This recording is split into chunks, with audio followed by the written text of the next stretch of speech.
Bonjour et shalom pour cette nouvelle édition de notre magazine hebdomadaire d'analyse géopolitique intitulé Israël dans sa région, Israël au cœur du Moyen-Orient.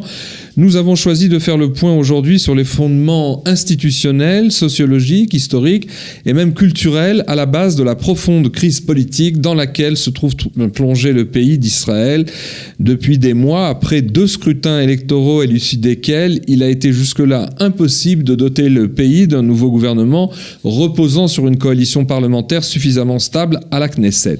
Alors, quelques remarques et références avant de débattre avec notre invité de cette semaine. La première remarque, c'est que c'est la première fois tout de même qu'Israël se trouve plongé dans une telle impasse de laquelle il semble si difficile de sortir, d'autant que les négociations entre le Likoud et le parti bleu et blanc en vue de la formation d'un très hypothétique gouvernement d'union nationale sont au point mort après la rencontre Gantz-Netanyahou du 27 octobre dernier.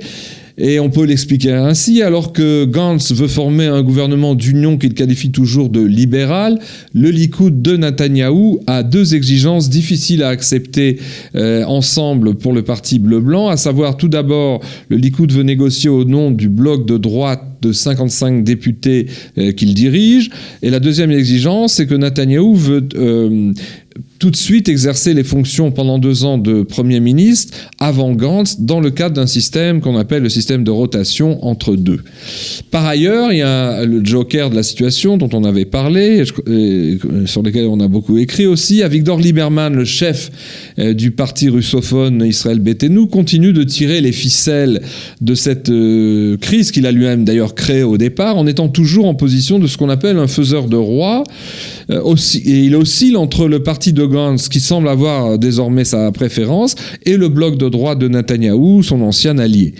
Première remarque. Deuxième remarque, au-delà de ces péripéties politiciennes aussi partisanes que prosaïques, c'est bien évidemment le système électoral israélien qui est le moteur de cette impasse. Voilà en effet des années que le scrutin de liste à la proportionnelle intégrale, qui semble totalement suranné et décalé par rapport aux réalités démographiques et sociologiques, on pourrait même dire, d'Israël d'aujourd'hui, eh bien ce système a grippé tout le processus de représentation politique du pays et empêché tout renouvellement salutaire de la classe politique, et ce, pour la simple et unique raison que ce mode de scrutin, qui est en fait très idéologique et partisan, donne toutes les prérogatives de la vie publique aux seuls partis et formations politiques qui ont fini par se couper du pays réel et pour fonctionner en vase clos. À preuve, et je crois que c'est une preuve irréfutable, le fait que le seul véritable réservoir de nouveaux politiciens en Israël qui fournit donc ces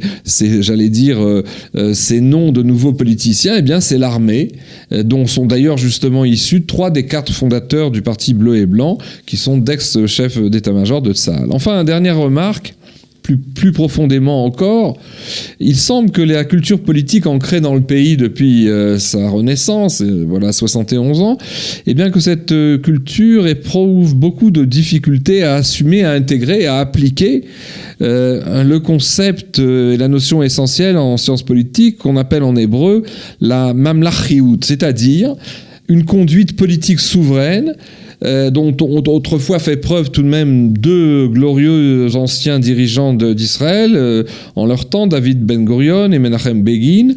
Le premier, David Ben Gurion, en acceptant en 1948, au moment de la création de l'État d'Israël, eh bien, le statu quo avec le monde religieux. Et puis le second, Menachem Begin, à 2 occasions, en refusant toute dynamique de guerre civile avec la gauche en 1947-48, et aussi au moment de la guerre des 6 jours, à la veille de la guerre des 6 jours de juin 67, lorsqu'il a fait rentrer sur sa propre initiative Moshe Dayan au poste de ministre de la Défense. Moshe Dayan, qui était un dirigeant travailliste bien connu, et il l'a donc intégré dans son cabinet. Alors, pour parler aujourd'hui donc avec nous de toute cette problématique, eh bien André Darmon, vous êtes fondateur, directeur et rédacteur en chef depuis 20 ans d'Israël Magazine, en même temps que, et c'est pour ça que je vous ai demandé de venir ici, un fin observateur et un analyste de la scène israélienne et régionale. Vous faites des éditoriaux pas seulement vous dirigez un journal, mais vous faites des éditoriaux qui sont toujours bien sentis, qui dépassent le prosaïque de la vie politique, et vous allez des fois assez loin. Alors, première question, André, quelle analyse et quelle lecture de fond, j'allais dire, vous feriez de cette crise politique sans précédent qui paralyse la scène nationale depuis plusieurs mois? Écoutez, Richard, la crise politique que nous vivons depuis 6 mois et depuis tellement de temps aussi, elle est véritablement le reflet du fossé qui s'est installé, de la fracture qui s'est installée dans la société israélienne depuis des années, qu'on pensait un petit peu réglée et qui ne l'est pas du tout. Il faut appeler un chat un chat. Il y a toujours cette opposition Ashkenaz-Séfarade, il y a toujours cet antagonisme des pauvres et des riches, des salaires faramineux et des gens qui ont du mal à boucler leurs fins de mois. Il y a toujours cette opposition entre les communautés. Il y a toujours cette opposition, les communautés, j'entends les communautés d'origine éthiopienne, russe, française quelquefois. Il y a toujours cet antagonisme politique, idéologique, où on n'est pas encore sorti de cette attitude binaire qui existe depuis 1948, c'est-à-dire la gauche et la droite, le Mapai ou Avoda et la droite. Et je pense aussi qu'en plus de cela, il y a ce que j'ai appelé, moi, dans mon dernier éditorial, une espèce de jalousie politique qu'on a accolée à Bibi Netanyahou, qui fait qu'aujourd'hui, c'est tout sauf Bibi, alors qu'il faut lui reconnaître, et je crois que vous l'avez fait récemment, il faut lui reconnaître l'expansion du pays, sa reconnaissance internationale, sa reconnaissance sur le plan militaire. Donc je pense encore, pour faire une synthèse, que cette crise finalement qui existe, qui a existé partout, et nous qui venons de France, nos parents ont bien connu ce qui s'est passé sur la 4e, et nous, quand nous étions jeunes, la 4e et la 5e, quand nous étions jeunes. Donc, il n'y a rien de surprenant. L'Italie l'a connu, l'Espagne l'a connu, beaucoup de pays l'ont connu. Je pense que, comme je disais tout à l'heure, les différents idéologiques font qu'on a du mal, et le communautarisme aidant, on a du mal à aller vers l'autre. Alors que tout dans le judaïsme nous pousse à le faire. Oui, il y a une sorte d'autisme de la classe politique, en quelque sorte. Totalement. Et alors, André, si vous faites ce diagnostic assez sévère, que vous expliquez d'ailleurs dans vos éditoriaux, de ces divisions d'entre les catégories d'Israéliens, Ashkenaz, Séfarades, riches, pauvres, etc., originaires, et alors ça enclin un pessimisme terrible, parce que quelle serait, c'est ma seconde question, quels seraient les scénarios et les issues possibles pour sortir de cette crise? Si c'est à ce point structurel, la crise va durer longtemps. Oui, elle est forcément structurelle, et elle va pas se régler demain. Les fossés, les fractures sociales, les fractures entre communautés, les fractures entre idéologies, les fractures entre partis ne se régleront pas demain, même s'il y a un accord Gantz-Netanyahou, ou si demain un 3e tour des élections venait à être mis en place. Je pense profondément qu'un accord va être trouvé, certainement, parce que je pense que il y a déjà, je parle plus du plan structurel, mais ponctuel, c'est que je crois que les politiques sont en train de comprendre, à moins de tomber dans des scénarios à la libanaise ou à l'irakienne ou à la tunisienne, ils sont en train de comprendre qu'ils sont allés trop loin, et qu'il va y avoir des compromis. Et je pense que des gens comme le Premier ministre vont comprendre peut-être qu'aujourd'hui, puisque le mandat a été donné à Benny Gantz, qui doit peut-être attendre, peut-être dans cette future rotation, de passer le second, ça ne lui fera pas de mal en ce moment de pouvoir relâcher la pression. La pression est politique et la pression judiciaire. Qu'il subit lui-même, d'ailleurs. Une pression extraordinairement, lourde. Plus que lourde. La pression politique, la pression judiciaire, la pression sur sa famille, les événements qui nous entourent, l'Iran, Gaza, le Hezbollah. Je n'aimerais pas être à sa place. Et je pense que la raison va l'emporter et qu'au-delà des problèmes dont vous parliez, des problèmes structurels, des problèmes d'infrastructure, même mentales du peuple israélien qui devront évoluer et qui devront évoluer à travers peut-être avec beaucoup plus de justice et de meilleure répartition des revenus du pays qui sont considérables avec le gaz qui arrive et qui est déjà arrivé. Au-delà donc de ces problèmes structurels, il va y avoir je pense, un accord. Je ne sais pas dans quel sens il sera, et je pense que peut-être que le dindon de la farce ce sera Lieberman, puisque je pense que le Likoud et Gantz et Bleu-Blanc arriveront certainement à un accord, peut-être même avec les Haredim, et que Lieberman restera sur les touches. Alors le moins qu'on puisse dire, c'est justement, on peut vous en parler un instant, c'est que Gantz et Netanyahou devraient prendre de la graine par rapport aux exemples que j'ai donnés des leaders historiques comme Ben Gurion ou Begin. D'ailleurs, Netanyahou a battu en durée la durée du mandat de Ben Gurion au poste de Premier ministre, mais il faudrait que les deux s'inspirent de ces grands leaders, parce que, en effet, si on analyse les choses calmement, aucune divergence idéologique ou sécuritaire majeure ne sépare le Likoud de Bleu-Blanc. Et les tensions actuelles qui risquent malheureusement de déboucher sur un risque de troisième scrutin législatif en moins d'un an, en fait, reposent beaucoup sur des questions d'ego et des questions personnelles. Ah oui, tout à fait. Quand vous discutez avec des gens de blanc-bleu ou de la gauche traditionnelle et que vous leur parlez sécurité, ils vous disent de manière extrêmement claire qu'il n'y a rien qui les différencie du Likoud. Il faut, comme vous le disiez, Richard, ce sont 3 chefs d'état-major qui sont à la tête, avec Yair Lapid comme 4e larron ou comme second larron de Blanc-Bleu. Donc c'est des gens qui ont travaillé de longues années avec Bibi. Je pense que s'ils avaient eu un quelconque contentieux avec lui, ils auraient démissionné. Donc ils sont sur la même longueur d'onde.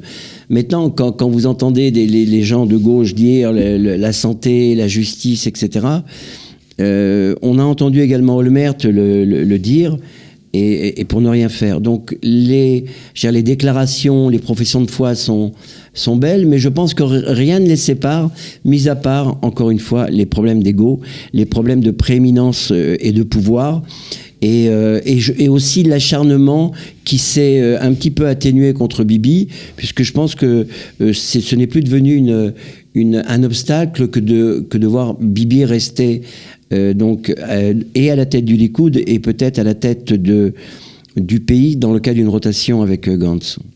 Mais alors, on en revenait à cette analyse sur qu'est-ce qui séparerait les deux grands partis. En fait, j'ai sous les yeux un éditorial de Yossi Klein Halevi qui a de manière très astucieuse a fait remarquer il y a quelques jours que le dilemme du centrisme israélien, donc du parti bleu et blanc, avec toutes ses composantes, c'est que d'un côté, en ce qui concerne le problème de fond, le problème palestinien, c'est qu'un bon centriste israélien, écrit-il, c'est quelqu'un qui considère que la création d'un État palestinien, c'est dans l'intérêt de l'État d'Israël, mais qui, dans le même temps, considère que toute création d'un État palestinien, ça risque de déstabiliser la sécurité d'Israël. Donc, au sein du parti centriste, on pourrait dire parallèlement à ce que fait le Likoud, puisque le Likoud officiellement depuis le discours de Bar-Ilan de Netanyahou reconnaît la nécessité d'un État palestinien, en fait, et en même temps assortit la création de cet État palestinien d'une série de conditions qui font que pour ne pas remettre en cause la sécurité d'Israël. Donc on est dans un pas en avant et 2 pas en arrière sur ce sujet-là. Écoutez, le problème du conflit palestinien et de sa résolution, effectivement, vous le soulignez, Richard, il est fondé sur le fait qu'il y a un dilemme extrêmement grave qui agite tout le monde. C'est-à-dire, est-ce qu'on annexe, et on n'était pas très loin d'annexer déjà une partie de la Judée-Samarie, ou on annexe toute la Judée-Samarie, ou alors on permet la création d'un État palestinien, mais est-ce que les Palestiniens le veulent? Donc, dans tous les cas, les deux formules présentent des avantages, mais présentent aussi beaucoup d'inconvénients. Et à la lueur de mes discussions et de mes entretiens avec beaucoup de personnes, alors que humainement, financièrement, techniquement, à tous les points de vue, c'est pas tenable, mais le statu quo paraît, et comme avec Gaza, le statu quo paraît la meilleure solution, permet non pas de dans la mesure aussi où le statu quo fait en sorte qu'aucun soldat n'est mis en danger ou ne puisse mourir sur un quelconque front. Donc le statu quo, en tout cas pour beaucoup d'Israéliens, parce que serait et en tout cas pour moi est encore la meilleure solution. Mais ça corrobore sur ce sujet-là, puisque c'est un sujet spécifique, l'idée paradoxale, pas toujours admise, mais qui est fondamentalement, selon moi, fondée, juste, c'est que le temps de travail pour Israël, malgré ce qu'on a dit, à la fois au plan démographique, curieusement, et aussi au plan géopolitique, parce que le leadership palestinien n'est pas du tout mûr à cette fameuse solution de vivre côte à côte. Je crois qu'on a révélé il y a quelques jours que dans plusieurs sites palestiniens, de hauts responsables de l'autorité palestinienne ont reconnu n'avoir jamais pensé pouvoir vivre côte à côte en paix avec Israël. Donc le temps travaille pour Israël, d'une certaine manière. De toute façon, le temps travaille pour Israël. Pour en avoir discuté il y a une dizaine d'années avec le Premier ministre et sur le plan démographique, déjà, je veux dire, il fallait de manière extrêmement drastique réduire, en tout cas, réduire la natalité j'allais dire arabe israélienne, il faut appeler un chat, et faire en sorte que la natalité juive... Et ça a réussi. Ça a totalement réussi. Il y a eu la réduction des allocations familiales qui a fait que les Arabes israéliens ne trouvaient plus d'intérêt à faire 4, 5, 6, 7, 8 et 10 enfants. Et puis il y a aussi la hausse du niveau de vie des Arabes israéliens et en Judée-Samarie qui a limité les naissances. Non seulement ça, mais il y a aussi un penchant extrêmement net des Arabes israéliens, et une espèce de vogue et de vague en ce moment, qui pousse les Arabes israéliens à travailler, à aller à l'université, à apprendre et à s'insérer dans la société israélienne. Dans quel but ? J'espère que c'est dans un but purement familial et personnel et de façon à accomplir pleinement sa vie et pas dans un but de saper les fondements, les fondements comme peuvent le faire les députés arabes israéliens. Et outre l'aspect démographique dont on a parlé, il y a effectivement d'autres aspects. C'est la faiblesse de l'autorité palestinienne. Qui ne peut en aucun cas permettre, même si demain il y avait un consensus sur l'établissement d'un État palestinien. Je me souviens, moi personnellement, avoir discuté avec de grands journalistes israéliens qui me disaient de manière extrêmement claire, les Palestiniens ne veulent pas d'État. Les Palestiniens, et c'est bien meilleur pour eux, beaucoup plus profitable, beaucoup plus facile pour eux d'être dans un État de non-droit, où on reçoit des subsides, des subventions, plutôt que de se mettre au travail et organiser un pays. Et puis il y a aussi la division du mouvement national palestinien entre le califat de Gaza et le pouvoir de l'autorité palestinienne à Ramallah, qui n'est pas prêt de prendre fin. Non, mais c'est ce dont je voulais parler, c'est donc de la faiblesse de l'autorité palestinienne, d'un contre-pouvoir qui se trouve à Gaza. Et demain, dans tous les cas de figure, on peut même pas imaginer qu'il y ait un corridor entre les deux. Ça serait la pire des choses qui pourrait arriver à Israël. Donc je pense qu'un jour ou l'autre, il faudra peut-être laisser un État palestinien se créer, mais à Gaza, puisque aujourd'hui les frontières sont délimitées, et trouver un statut particulier pour la Judée-Samarie. Pourquoi ne pas donner tous les droits aux Arabes qui en Judée-Samarie, sauf le droit de vote à la Knesset? Écoutez, là on vient de parcourir le spectre un peu du dossier du contentieux israélo-palestinien, et on vient de s'apercevoir, comme on le disait tout à l'heure, qu'il n'y a pas même s'il y a des sensibilités, il n'y a pas d'opposition énorme sur ce dossier entre le Parti bleu et blanc et le Likoud. Alors on revient à notre fil conducteur dans cette émission, c'est de s'interroger, et c'est ma question, pourquoi les élites politiques israéliennes, qui sont donc trop idéologisées, ont tant de mal à se comporter avec ce fameux concept de Mamlachiout, une conduite politique souveraine, responsable, qui privilégierait les intérêts nationaux du pays. Pourquoi c'est comme ça ? C'est comme ça pour des raisons extrêmement simples. Le communautarisme, l'idéologie, le sectarisme Une culture politique qui fait que le voisin est souvent l'adversaire. Le Haredi ne s'assoira pas avec Lapid ne s'assoira pas avec les Haredim. Les Haredim ne s'assoiront plus, alors qu'ils l'ont fait pendant des années, avec Lieberman. Et beaucoup de gens ne s'assoiront pas avec Bibi.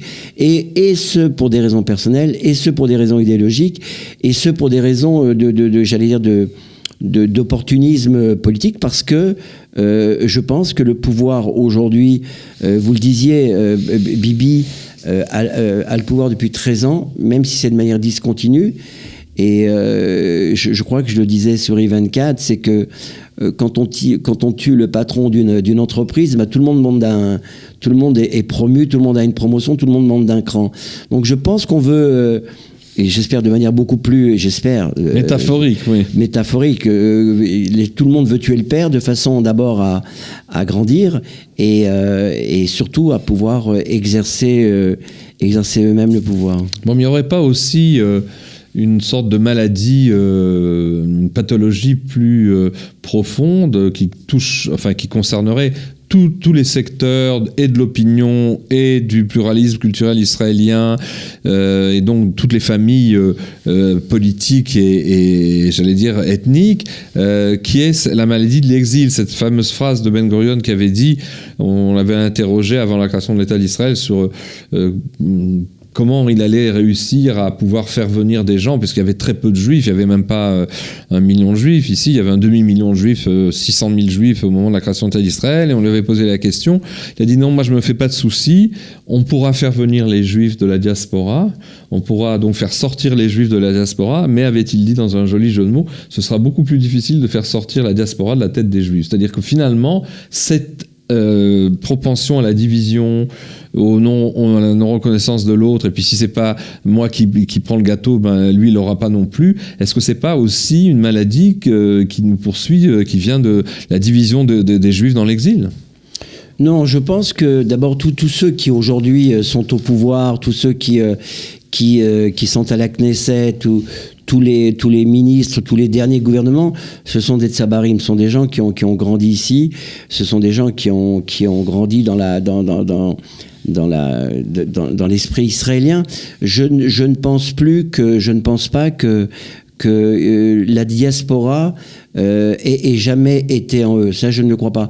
Par contre, encore une fois, je pense que la sectorisation, l'esprit sectaire. L'esprit sectaire et la fracture. Il y a une vraie fracture qui s'est instaurée en Israël, qui fait que je le dis encore et je m'excuse de me répéter dans mon dernier éditorial, il suffit de voir la circulation urbaine en voiture à Tel Aviv ou à Jérusalem ou à Ashdod comme un symbole de la fracture politique et sociologique. Expliquez-vous. Dans le sens où personne n'accepte rien de l'autre. Personne ne m'évatère, personne ne cède à l'autre. Oui.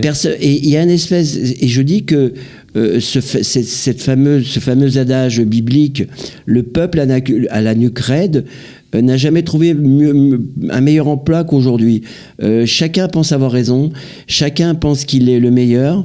Et sont des notions qui sont peut-être juvéniles et enfantines, mais qui ont investi la tête de nos politiques et de nos responsables. Il y a quelques jours, Benny Gantz s'est adressé lors de ses réunions annuelles à ce qu'on appelle le Boards of Governors, c'est-à-dire le comité directeur, on peut dire, de l'agence juive.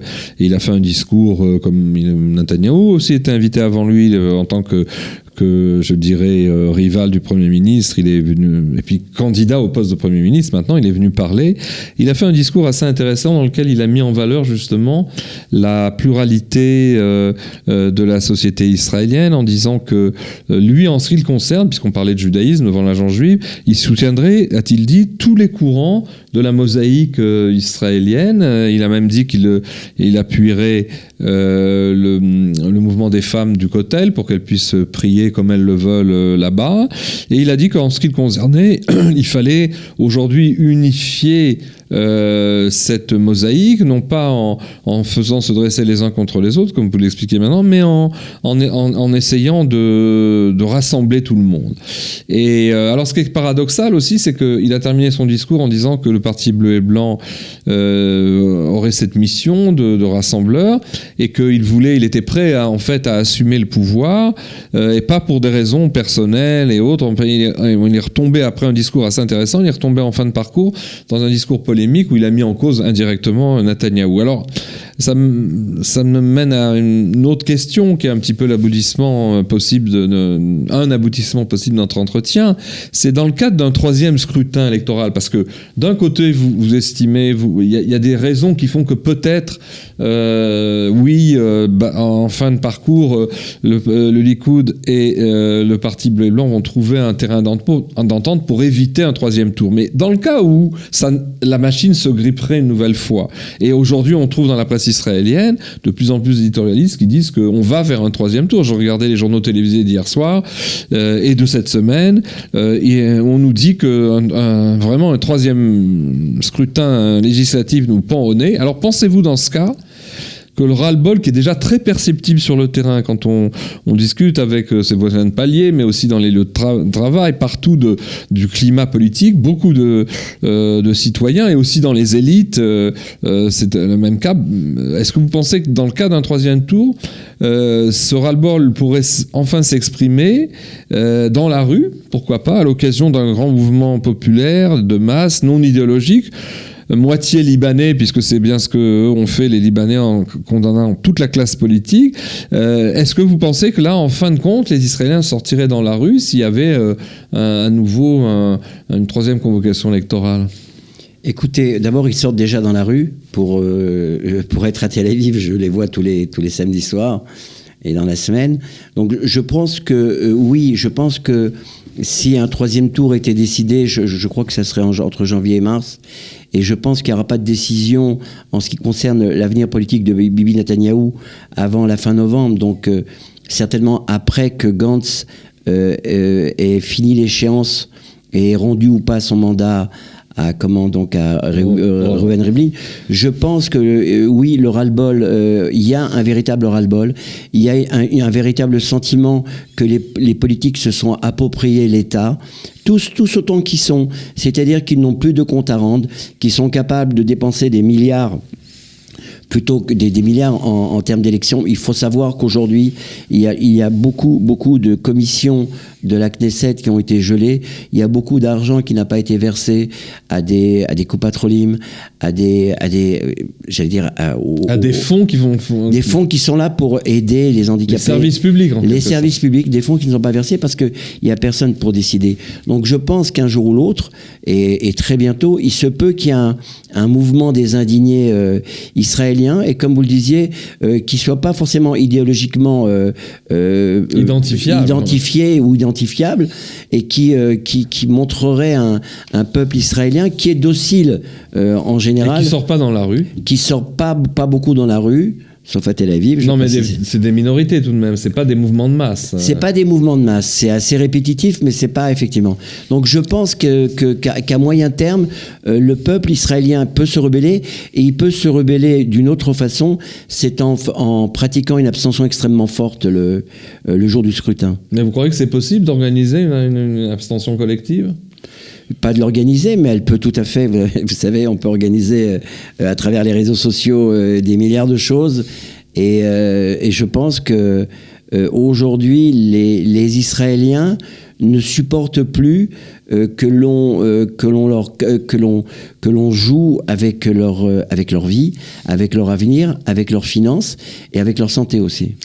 Ça me fait penser, en guise de conclusion, à une réflexion, une remarque qui avait été faite après les événements de mai 68 en France. Évidemment, rien à voir avec ce dont on parle ici, mais tout de même, l'un des idéologues qui avait lancé la vague de 68 aux États-Unis, qui ensuite a débordé dans les campus en France notamment et en Europe, c'était Marcus. Et Marcus, sa théorie, c'était le grand non. C'est-à-dire, il faut d'abord dire non avant de pouvoir dire oui. D'ailleurs, c'était lié au fait que ça, si vous voulez, cette période, quand les chars russes sont entrés à Prague, au mois d'août 68, après l'échec du printemps de Paris et du printemps de Prague, il y a un slogan qui avait été écrit en tchèque sur le parlement de Prague, qui disait ceci: je ne sais pas ce qu'est le socialisme, mais je sais ce qu'il n'est pas. Et donc cette idée qu'il faut dire non avant de dire oui,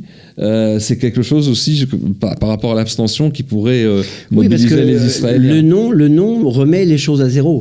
Les noms, c'est comme quand vous avez un appareil de streaming qui fonctionne pas, vous faites il pousse et vous remettez tout à zéro et vous paramétrez de nouveau absolument tout. Donc, comme on paramètre un mémire de télévision, je pense que la société israélienne a besoin de se reparamétrer. Voilà. Et c'est en fait le fond à la fois de cette crise, en même temps les chances qu'a la société israélienne d'en sortir. Ah, tout à fait, totalement, oui. Eh bien, André Darmon, merci d'être venu de Tel Aviv jusqu'au studio Qualité à Jérusalem pour cette réflexion. Merci aux auditeurs de nous avoir écoutés. Je rappelle aussi que nos émissions sont mises en ligne tous les mardis, et donc on vous dit à la semaine prochaine. Et pour le prochain magazine Israël au cœur du Moyen-Orient.